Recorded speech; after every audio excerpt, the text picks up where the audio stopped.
Hey, this is Chris Spiker. Our next guest is Dr. Eugene Rajaratnam, and you're a local urologist.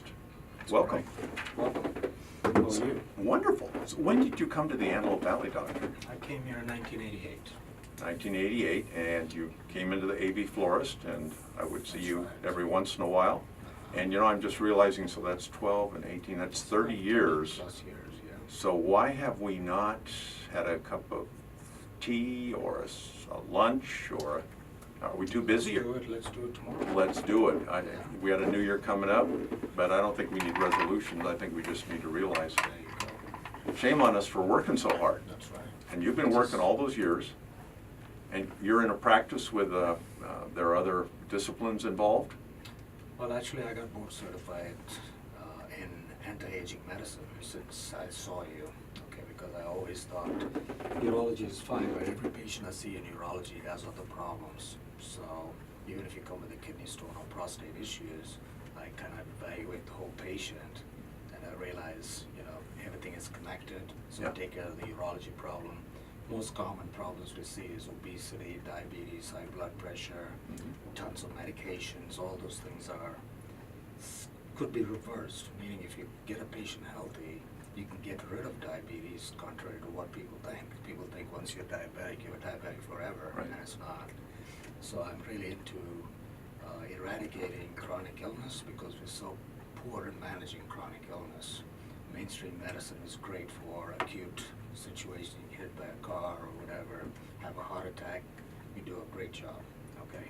But beyond that, once you have a chronic disease, and the main underlying problem is what we call silent inflammation, which causes all kinds of diseases. Yeah. And it could be related to bad food eating habits. We have a lot of toxins in our environment, in our food. There is so much. The food isn't what it used to be anymore, Right. as you know. Okay, so you see a lot more obesity now than when I was here 40 years ago. The obesity rate is probably now 60 to 70%. It used to be in the 70s, probably 20 to 30%. So I think the main problem is sugar and processed foods, which are highly toxic in the long run. And once you become beyond a certain stage, you put on, let's say, 20 to 30 pounds, you become diabetic and you don't even know it. And you can go through, I see so many patients who are obviously diabetic in my opinion because they have this big fat belly and they're totally out of shape, and they take a whole bunch of pills, and I tell them, you're probably diabetic. They said, no, my doctor said I'm not diabetic. Maybe pre-diabetic. Is that the only time people listen to doctors? When? Is when the doctor says you're fine? Oh. Well, You know. so they think It's they're like an fine. excuse. Yeah, right. They think they're fine. And also when you tell a patient you're pre-diabetic, they get this false sense of, being safe, thinking, oh, I'm only pre-diabetic. But in my opinion, there's no such thing as pre-diabetic. You are diabetic. Yeah. Maybe not, your sugars may not be 200 or 300, but it's not 90, it's not 80, okay? So the blood sugar should be about 80 to 90. Anything more than that will cause a spike in insulin, and when the insulin goes up, the sugar comes down, and then you're ready for another meal or another snack. So if you start the day off in a bad way, like the typical American breakfast would be what, pancakes and lots of syrup and butter and Bacon.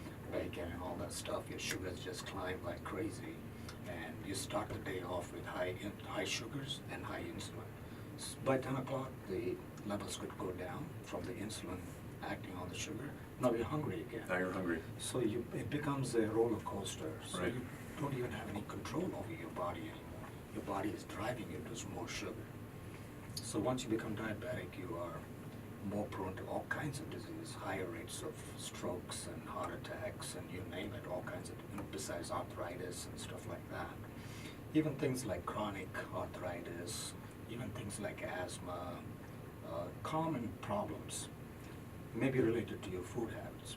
So sometimes just eating clean, taking care of all those toxins out of your body. Hey, but nobody's going to live forever. Well, at least you look pretty when you're done. You want to be pretty the whole time. There you go. You want to have a more healthy life. You don't want to spend half your life going to doctors, standing in line for medication, and visit specialists. Okay, it's all wrong. I think it's insanity anymore.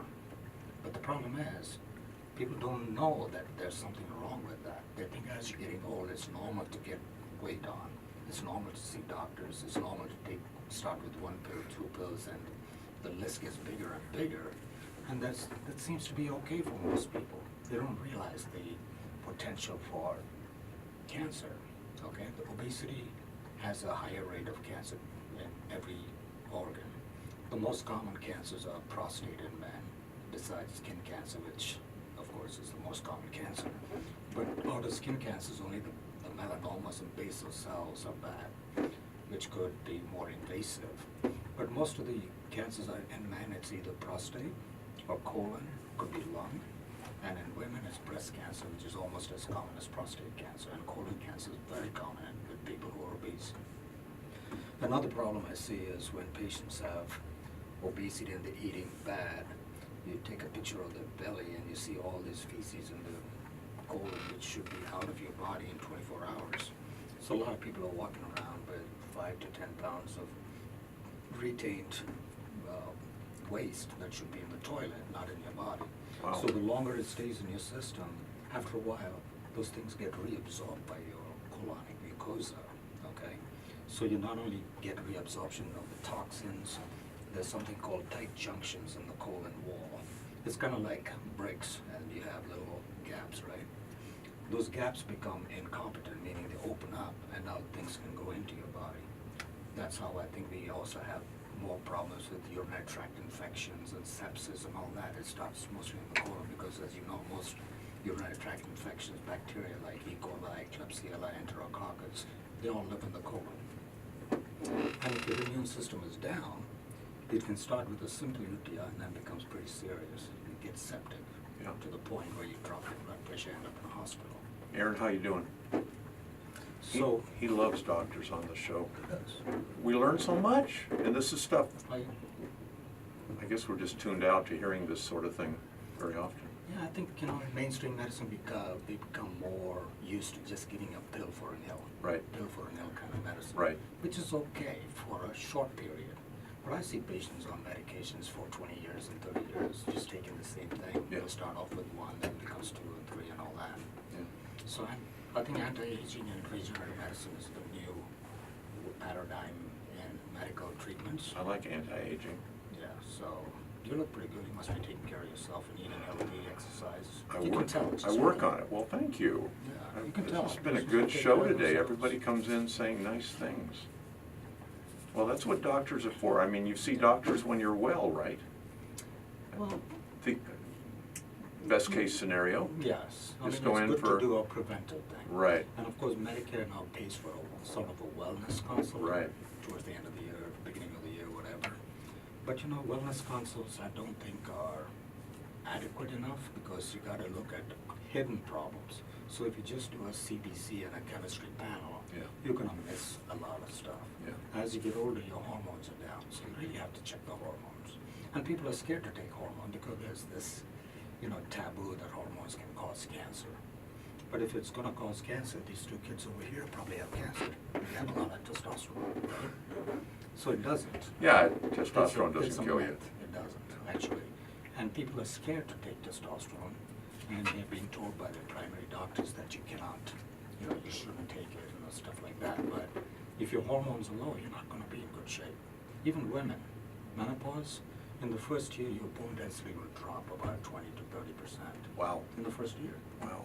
So, but you don't see it Yeah. because you don't feel it. Little by little. Yeah, but if you do a bone density test, that's how I got into anti-aging medicine because I got trained by Cenogenics. And part of the training was you do your labs and you do a bone density test. And my trainer, Dr. Simpson, he said, you look pretty good. You're one in about 200 who comes to me and you're in good shape. But let's look at your labs. They're all pretty good except my testosterone level was low normal. So it's still normal. Most people pass it off as, you don't need to treat it. But then I said, okay, let's look at the bone density test. Again, it looked normal, but in the bottom of the green bar, which means I was almost going into the osteopenic stage. And I was about 57 years old then. So I said, at this rate, probably by the time I'm 60, 65, whatever, I'm going to be so osteopenic or osteoporotic. And you're going to be behind the curve. You won't be able to treat it So or... that's when I started taking hormone Mhm. therapy, and I feel so much stronger, so much in better health doing that. And so I give that to all my patients. Well, interesting we're talking. So if somebody wanted to come to your office, can they just make an appointment, or do they need to be referred? Not necessarily, it depends on your insurance. If you belong to an HMO, which is Health Maintenance Organization, then they deal with certain doctors who sign up with that organization. But if you're not tied to a certain type of health maintenance organization, you can probably just call the office. And that's 661-945-0601. 0601. You've had that number for a while. Oh, I think it's a good number. I was checking you up on the internet. We got a minute. Tell me a little bit about your foundation. How much time do we have? 1 minute. 1 minute, okay. I started this foundation about 12 years ago, but before that I was part of a sub-foundation. So, having a Christian background, we want to give back, right? We always believe in tithing and all that. So I've always had that intention to help people, so I've been putting money in there. So I have a foundation now, which is a 501c3, and we're doing some amazing stuff. You can look at my, the website. We just updated it. We're doing a bunch of good stuff. International website. Yeah, because a lot of our work is done outside the country as well. I give funds to the church, and they go to places like the Philippines, Wales, and other Ecuador, Mexico.